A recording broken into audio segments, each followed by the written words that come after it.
RFM. xibaar yi ci RFM. Avec vous, Sonatel s'engage pour une société meilleure dans le cadre de sa responsabilité sociale d'entreprise. Sonatel vous souhaite un bon après-midi. Il est 13h. benn waxtu ci RFM ñu dikk ak yéen ci xibaar yi. El Hadj Ndiogou Diène. li gën a fës ci xibaar yi waa Mauritanie génne ay doomu Afrique yu bëree bëri seenum réew bokk na ci ñoom ay waa Sénégal Gambie Guinée ak Mali ñoom ñoo ñu génne ñi nga jamono ji ca Rosso Sénégal di xaar waa ASER ñëw wàllu leen. Abdoulatif Coulibaly naqaru li Macky Sall dénk ministère de l'intérieur ku fës ci wàllu politique di Mbaye Ndiaye bu APR moom moomu di njiit ci Benno Siggil Sénégal wax ne loolu dëppoowul ak li ñu tënkoon ci assises nationales yi. chrétiens yi di màggal tey Pâques mi mandargal dekk Yeesu Krista njiitu jàngu bi cardinal Théodore Adrien Sarr ñaan jàmm ak jubbo ci messe bi mu doon jiite ca cathédrale bu Dakar. lamb fës ba su tey ak combat Eumeu Sène Lac de Guiers 2 muy combat leeral gannaaw bi jël amul woon ci bi ni njëkkoon daje mu nekk li gën a fës ci xibaar yi na suñu leen ci ay faram-fàcce.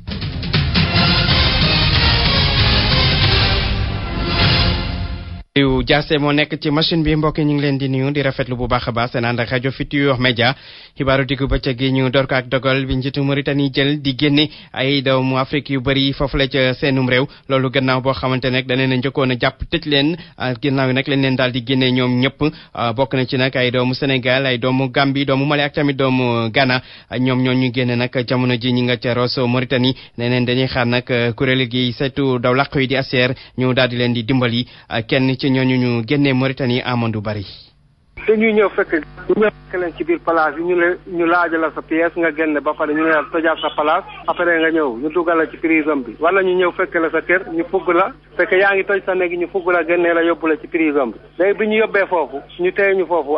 joxuñu lekk joxuñu naan ñu téye ñu ci biir prison bi affaire bi fees ba nga xam ne nit amoo fooy toog amoo fooy teddi duñu la jox dara duñu la defal dara xam nga léegi foofu la ñu nekk parce que ñii dañuy sonn ba gars yi bugg a xom léegi après ñu yëngal kii dindi gris yi nekk ci biir comme ça ñu mën a circuler ci biir léegi ñu tey waa dañu foofu après ñu indi ñu fii Nouakchott ñu duggal ñu ci ay kaar yoo xam ne lu kenn xamul ñu taxaw ba Nouakchott ñu jëlee ñu foofu indi ñu Rosso Sénégal fii démb ci guddi ñu ngi nii am na gars yoo xam ne léegi ko jéggi nañu Rosso ñibbi nañu quoi ñi nga xam ne am nañu moyen pour dem rek dem nañu mais ñi nga xam ne amuñu moyen ñu ngi fi toog ba léegi parce que gars yi dañu génne foofu kenn yorul dërëm am na ñoo xam ne toog foofu ay pendant des années di liggéey léegi seen xaalis lépp yàq nañu foofu xam nga di ñëw jël seen bagage ak seen xaalis ay gendarme yoo xam ne dañu lay laaj sa pièce ba pare boo génnee après bu ñu gisee nga yor xaalis ñu nanguwaat dañu génn carrément. mu nekkoon Amadou Bari di kenn ci ñi nga xam te ne ñooñu la ñu génne Mauritanie jamono ji nag ñu nekk ca Rosso Sénégal li nga xam te ne nag mooy essence ak gasoil gis ko jafe na lool jamono ji ci station ya nekk ca Linguère tax na nag ba ñenn ñi ci marché noir li ñuy jëndee lii di nga xam te ne mooy carburant bi njëkk li nag essence bi cher na lool ndax litre bi dem na ba ci ñaar téeméer ak juróom fukk di loo xam te nag doy na waar indi gàllankoor borom woto yi Mamadou Mangane. ay oto yu bari ci gaaru ceer bu Linguère demuñu dikkuñu station essence bi mu amul carburant ñetti fan du essence du gasoil chauffeur yi dëkkee di ko naqarlu da wutali daara tollu ci ñeent fukki kilomètres ngir am lu ñu sol seeni oto. ñëw fii Linguère indi fi ay bagage léegi ñi nga war a dellu Touba mais ñëw nañ fekk gasoil amul te ñi nga war a jàll barke ji dem ci àll bi suba wala gannaaw su ñu war a wàññeeku mais gasoil amul nu ñu mën a dimbalee bañ mën a am carburant nañu dimbali. ñun dañoo bëggoon tukki Dakar mais dañu obligé bay fi suñu oto tey bu malade bu garaaw amul fii ci Linguère ambulance war ko évacuer boo muyut dana ami problème pour dem donc malade bi mën na dem ba ñàkk bakkanam loola nag di situation bu ñu naqadi ñaari station ñoo fi nekk bi ci des du jaay essence gasoil rek lay jaay te ñaar yëpp àggandoo nekk kat. conducteurs yi ci am soxla yu jamp wala ambulance yi dañuy mujj dem ci ñi nga xamante ni dañuy taaba ci essence bi léeg-léeg sax ñuy jaay benn litre ci ñaar téeméer ak juróom fukki dërëm suñuy koppar. man damay bëgg essence bu may def sama oto ndax oto dafa cher te kenn du ko caaxaane nga def essence boo xam ne dañ ko certifié maanaam essence bu jugee ci ay conditions yu leer nga xam ne ëllëg loolu ci fekk nga mën a sax porter plainte ka la ko jaay mais su fekkee ne dafa am ñu ne ci mbedd mi jaay essence te bu dee essence sax litre bi ñaar téeméer lan lay wax bu dee gasoil tamit la même chose donc amoo choix ñàkkul ñoo xam ne ni ñu amee loolu lépp dañuy jël parce que dañuy yàkkamti pour dem ñii ay affaire u liggéey moo lay condition la ba nga xam ne même loo gis lu ne lu la jaay même litre 5000 sax da ngay mujj jënd. ngir mucc ci ñàkk carburant yu bari yooyu nekk ci biir commune bu Linguère liggéeykat yu nekk ci entreprise bii di Sintram Ouar am liggéeyu Linguère Matam dañu am ay mband yu mag a mag ci seen service yi ngir di fa mën a denc carburant ci ab diir bu yàgg. RFM Linguère Mamadou Manga. pour man RFM mooy rajo bi gaaw ci xibaar yu wóor. RFM xibaar yu wóor te wóor. week yéen ci xibaar ak wàllu diine chrétien yi di màggal naka tey ji Pâques nag di mandargaal bi Yesu Christa dekke woon ci cathédrale bu Dakar nag messe bi ki nga xam te ni mooy cardinal Théodore Adrien Sarr moo ko jiite moom njiitu jàngu bi ci Sénégal daal di ñaan jàmm ci réew mi ñaan na tamit ñi nga xam te ni ñooy njiit yu bees yu Sénégal reportage Mohamed Ali Moubax.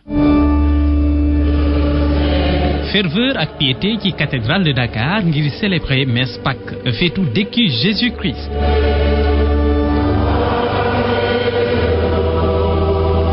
ci homélie bi Monseigneur Théodore Adrien Sarr ñëwaat na ci solo fête bi jàmm jàppalante ak yaakaar fu ne ci lu ne mu topp ci yoonu Jésus-Christ symbole bu fort pour ñu ñëwoon julli si. sonnal nañ ko toroxloo nañ ko def crucifié nañ ko teg ko ci croix bi mu jógee ci pexe yàlla daal di dekkaliku kon nag dekkaliku boobu moo tax chrétien yi tey ñu nekk fii di ne ku gëm ku sant yàlla boo jaar sa yoonu aju na leer na. ñu ngi jóge ci ay élections yi nga xam ne moom lañ doon def am nañu suñu dirigeants yi ñoom ñu ngi fii nii ñu fal leen léegi nag dama bëgg ñoom itam nag ñu jéem a topp aussi tànku Yesu Christa bi nga xam ne que moom moo ñu doon yebal. Monseigneur Théodore Adrien Sarr ndokkel na askan wi ci nu élection yi amee ci jàmm cardinal bi ñaanal na itam autorité yi yàlla jàppal leen ci sas bi leen askan bi sas.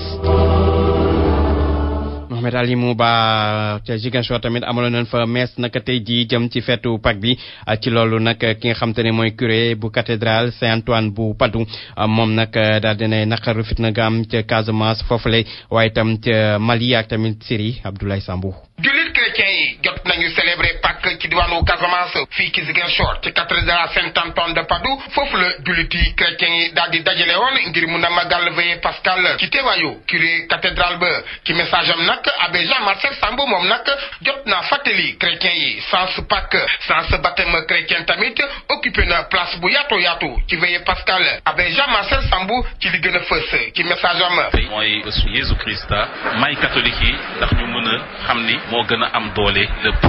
te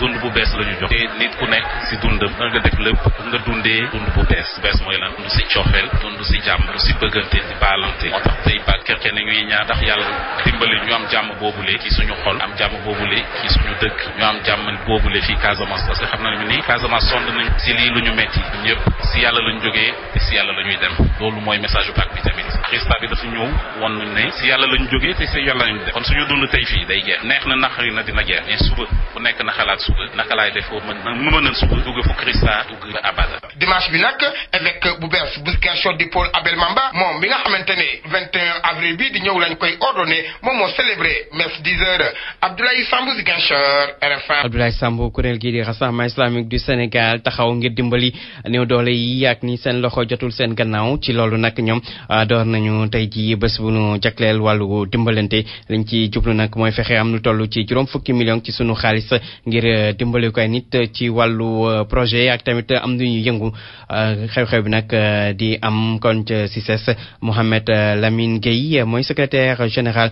bu Rassemblement islamique du Sénégal ñu def lay kàddoom. dañ amoon benn journée boo xam ne organisé woon nañ ko am na ñaari at dajale woon xaalis bi lu toll ak ci 20 millions loolu moo ñu permettre ñu dem Sénégal xool nit ñi gis ne nit ñi dañu feebar amuñu fu ñu fajoo gis ne nit ñi amuñu ndox mu doy gis ne nit ñi amuñu lekk bu doy loolu nag bëgg ci jouer suñu rôle mooy lan mooy fexe ba nga xam ne li ñu amas ko tuut ñu mën ko partager ak population bi moo tax tey ñu lancé benn journée boo xam ne li ñu bëgg mooy collecter 50 millions kon 50 millions bi ñu ko collecté delloo ko ci askan bi mooy investir ci ay projet jàppale jeunes yi jàppale femmes yi jàppale ndaw ñi pour que ñu mën a am loo xam ne dañ koy suqalikoo donc tey dina commencé day continuer ba fii ak weeru koor bi di jot mooy mois d'août mais également tey dinañu jël benn don boo xam ne matériel médical la lu toll ci 30 millions jox ko ay structures sanitaires yoo xam ne ñu ngi fii ci dëkk bi fond bi dañ ko bëgg a taxawal fonds solidaire lay doon benn partie bi dañ koy investir ci ay projet yi di génne xaalis beneen partie bi ak bénéfice yi nga xam ne mooy jóge ci projet boobu moom mooy tax ñu mën a soutenir l'action sociale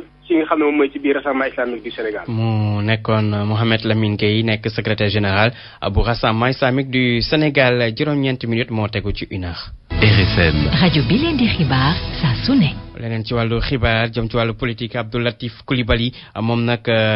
àndul ci tabb gi ñu tabb koo xam dafa fës ci wàllu politique ministre de l'intérieur muy nag Mbaye Ndiaye nga xam te ne ci parti bi di APR la bokk moom mu gis ne loolu dafa mel ni ñi ko def dañuy def li nga xam te ne moom ne doon ngàññee ñi fi newoon mu gis ne nag loolu dëppwul ak li nga xam te ne moom lañ tënkoon ci assises nationales yi Abdou Latif Coulibaly doonoon kan ko Mamadou Ibra Kane ci grand jury. Le fait qu'on ait nommé un homme politique aussi impliqué que Mbaye Ndiaye n'est pas pour moi une bonne indication pour ce poste. fal ministre de l'intérieur ku mel ni Mbaye Ndiaye fës lool ci wàllu politique du li gën. Le même reproche qu'on a fait à Ousmane Ngom est valable pour lui. boo xoolee loolu lañ doon gàññee ñi nga xam te ne ñoo fi nekkoon Ousmane Ngom dafa fësoon lool ci wàllu politique te gisuma lan moo ko wutaleeg Mbaye Ndiaye ndaxte Ousmane Ngom tamit taxawaay bi mu taxawoon ci wàllu politique taxawaay bu ni mel la Mbaye Ndiaye am donte sax xëy na mu xaw koo gën a tey tuuti. Dans les assises nationales qui préconisait qu'on mette un ministre de l'intérieur, qu'on nomme un ministre de l'intérieur qui n'est pas une couleur politique aussi marquée qu'Ousmane Ngom a pu l'avoir. te loolu sax boo xoolee dafa am lu ñu waxoon ci assises nationales yi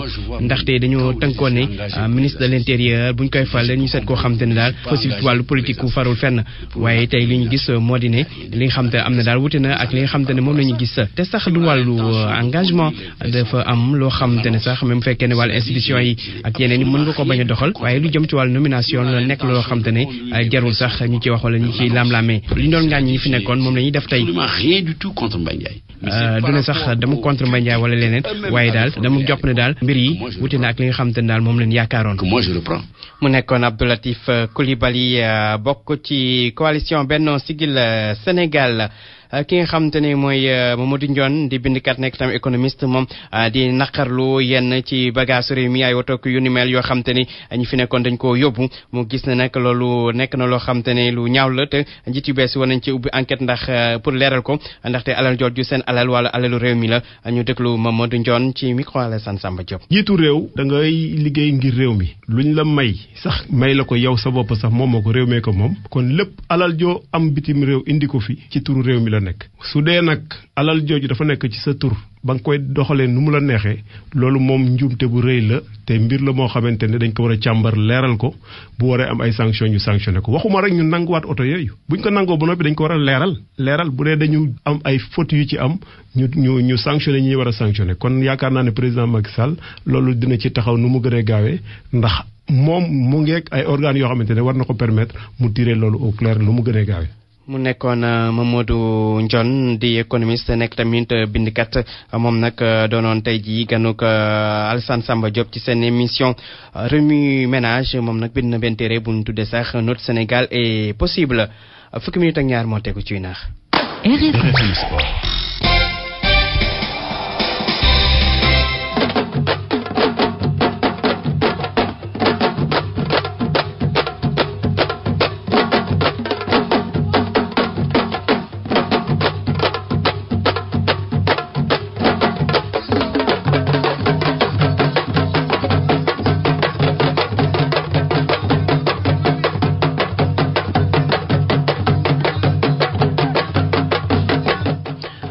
dikk ak yéen kon ci xew-xew tey bi jëm ci wàllu lamb ak combat bi ñuy xaar war a dox nag diggante Eumeu Sène bu écurie Tay Shinger ak tamit Lac de Guiers 2 bokk ci écurie wàllu ñoom ñaar ñoo nag tey ci ngoon la ñuy dajee ci stade Demba Diop di combat boo xam te ne Gaston Mbengue moo ko tëgg ñoom ñaari mbër yooyu sax daje woon nañu nag atum 2010 waaye nag ndam demul woon ndam dikkul woon amul woon kon match nul la mujj woon Yoro Mangara xam ni nga ca kër ñoom Eumeu Sène Yoro ñu ngi lay nuyu. maa ngi lay fay yàlla jokko jeen. waaw mbir yi nu mu fa demee jamono ji. nag la gënoon a tàng ndax tëggkat yi fi lañ nekkoon di tëgg mën nañu ne Pikine yëpp a génn jamono ji ñu ngi buntu kër Eumeu Sène fii drapeau taxawal takk nañ ko fi ñuy soli t-shirt yoo xam ne Eumeu Sène moo nekk ci kanam ak ci ginnaaw ñu bind ci Tay Shinger ñeneen ñi di jëndi photo ki drapeau fu mu nekk nii nag Pikine ginnaaw raay bëri na trop jamono ji may wax ak yow ñu ngi jéem a yekk añ nekk ne ci la ñu ne ndax xewlu waxtu gi daa jot Eumeu Sène ñun gisuñu ko ndax mi ngi ci biir kër gi tëju waaye am na ay jegeñaaleem yu ñu ne gis nañu ko te fu mu nekk nii ils sont confiants maanaam xel mën na dal ci mbiram ku ci mel ni Tassirou Diallo ndax xam nga écurie Tay Shinger moom mooy président commission sportive gis nañ ko fi léegi nee na moom dem na ba gis Eumeu Sène waxtaan nañu jox nañu ko ay clé maanaam ay mbir yoo xam ne bu ko doxalee xëy na mu am ndam tey jii diggam ak ki nga xamante ni moom moo di Lac de Guiers numéro 2 moom Tassirou Diallo nag bàyyeeku na fi dem ne ci kanam lay dem fekki Eumeu Sène stade fu nekk nii wax nañ ko lu mu koy wax ba noppi dem na ñi nga xam ne ñoo doon tëgg ñoom itam jël nañu seen i ndënd ak yooyu rancé ndax dañ leen di jox ñu añ ba noppi balaa ñoo dem stade ñoom comme supporter lañu war nañu njëkk a dem jël place yu baax tëgg ñoom itam ñu ngi ak président ki nga xamante ni mooy manageru Konta Shinga Pakala yaa ngi en direct sur rajo Futur Média fu mu nekk nii fan ngeen toll. waaw ça va parce que li ci des bëritul la añ yaa ngi ñuy waaj añ bu ñu añee rek après quelques réglages après dem la météo donc je crois que li des bëri na pendant 3 mois ngay préparer le combat li ci des 2 heures 3 heures ci des donc dañuy ñaan yàlla may ñu dem ak jàmm daan ñu ngi ci jàmm. waaw xam nañ ne tey jii mooy combat bu njëkk Eumeu Sène en tant que leader Tay Shinga naka ngeen ko préparé ci wàllu boobu. waaw ci wàllu psychologiquement je crois que y a pas de problème parce que xam na lu koy xaar parce que lamb am na foo xam ne boobu tolloo même pas besoin ñu ne wax lii nga war a def parce que stade boobu la toll donc dafay yéeg donc yàlla na ko yàlla jàppale ci yéegaay. gis nañ ne ngeen togg fi añ yu bakkane taal fakal la ci seen gis naa ko daf ma ko seen moom itam ngeen di jox Eumeu mu xewaloo ko. non xewal bi pour ñëpp la ay yaanu sarax la rek d'habitude les grands combats c'est comme ça les regroupements yi donc ay ku ne lekk si wërsëgam ñaanal ni donc xewal la. moom ngeen di jox Eumeu mu lekk. non xam nga mbër buy préparé ko ma def il a un régime spécial. lan lay lekk. donc loolu xamu ko loolu boobu gisee ma nga laaj ko dana la ko wax. waaw kon El Hadj Ndiogou Diène mu ngi noonu gis nañ itam fi nga xam ne moo di Pikine ay gone yu bàyyeekoo cité Djily Mbaye ndax Eumeu Sène fa la dëkk bàyyeekoo cité Djily Mbaye ñëw bokk ci organisation bi di ci jàpp jamono ji añi laay gis ñuy yenu di indi xam naa buñ ci noppee rek supporters yi ñoom dinañu dem te du yàgg dara Eumeu moom itam mu génn. yor xanaa bala ngaa dem rek yow tamit añ ñu bakke ne nga xewlu ci rek soog a dem. waaw xam naa sa xel ngi ci xam naa xel maa ngi ci moom. jërëjëf Yoro Mangara buñ jógee ca kër ñëw Eumeu Sène dem seeti Lac de Guiers 2 Salif Sow ñu ngi lay nuyu. maa ngi lay fay Alaaji Ndiogou Diène. waaw foofa naka añ yi xewlu yu pare na wala pareegul. waaw fii nag jot nañoo dawal premier round ay soos la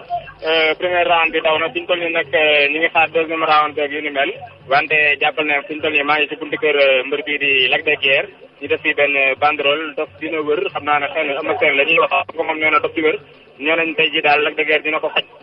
am na tamit leneen lu fi ne oto la bu xonk benn 88 xëy na moom lay jël supporters yi nag ci suba ba léegi ñu ngi ñëw xëy na yéen a ngi dégg ci suuf musique bi ay tëggkat tamaak yu ni mel ñu ngi fii nañ ci daal dell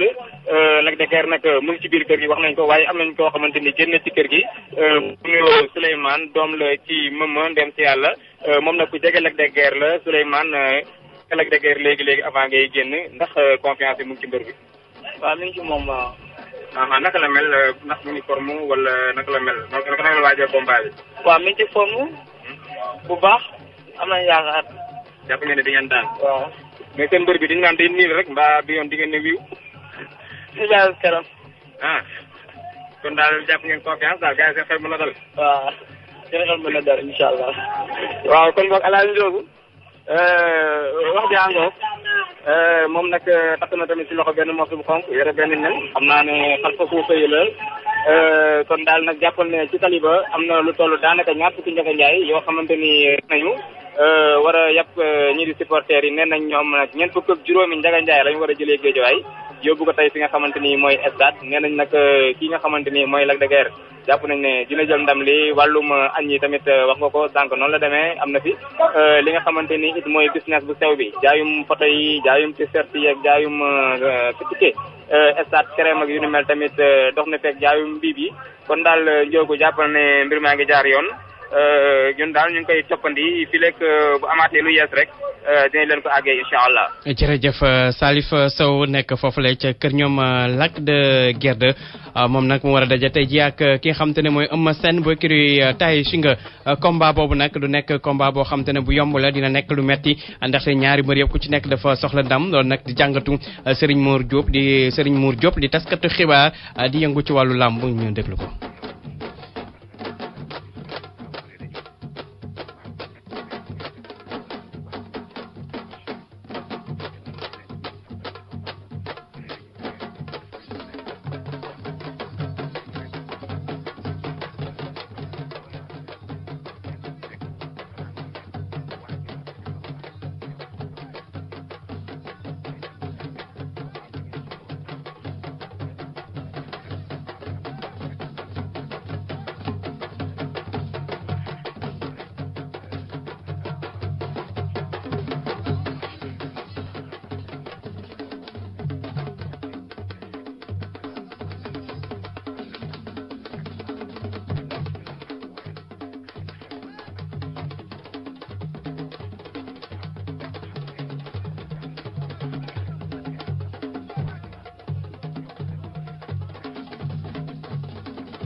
mu newoon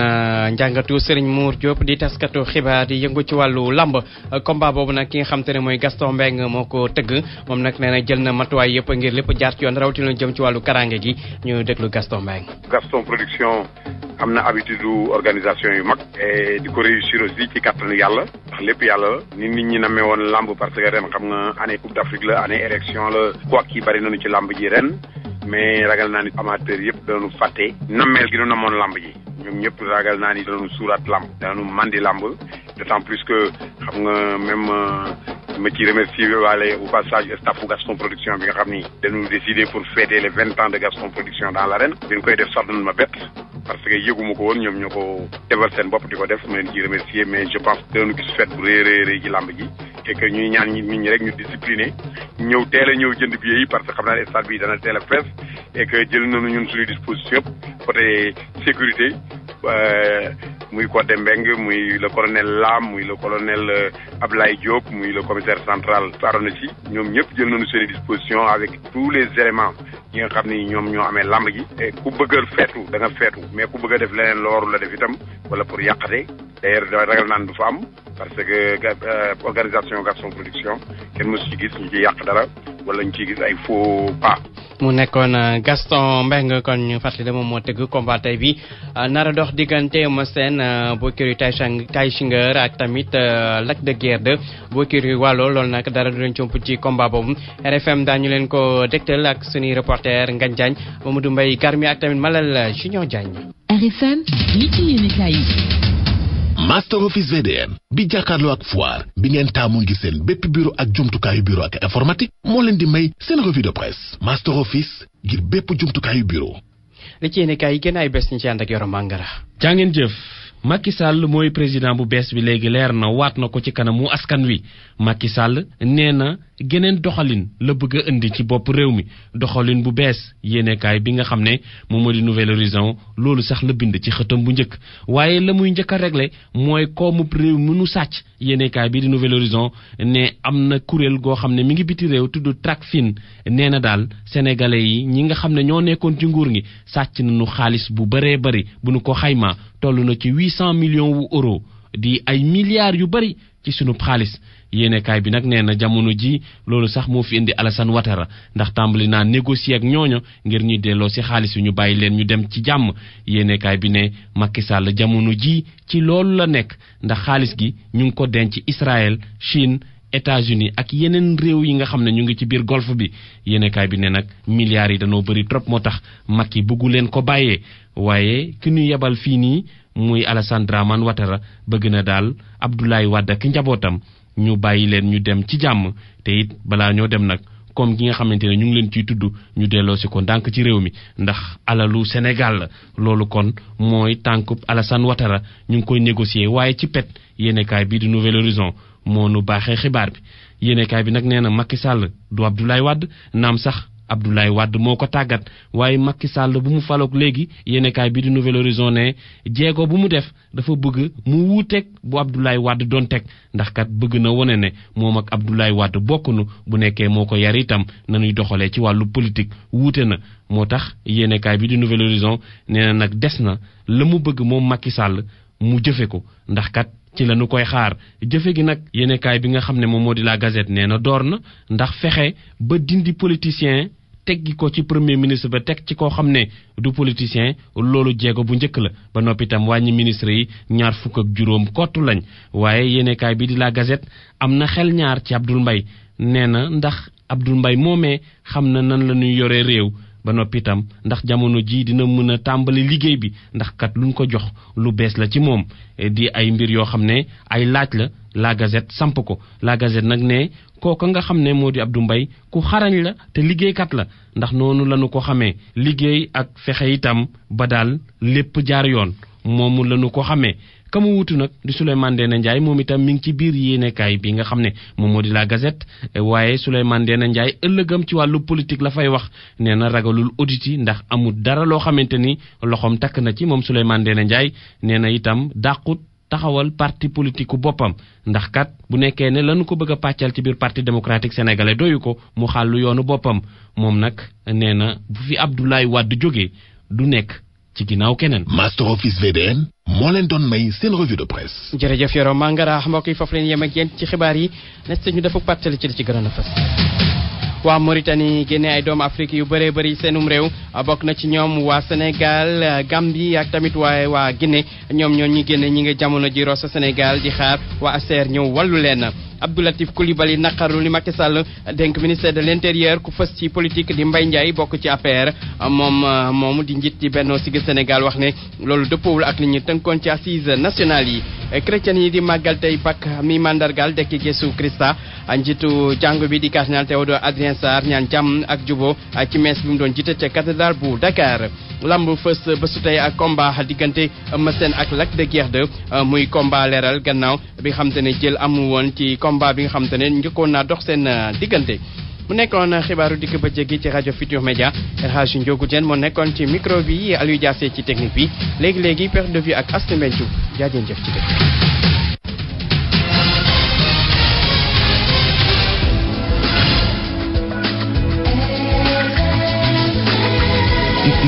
Écoute sur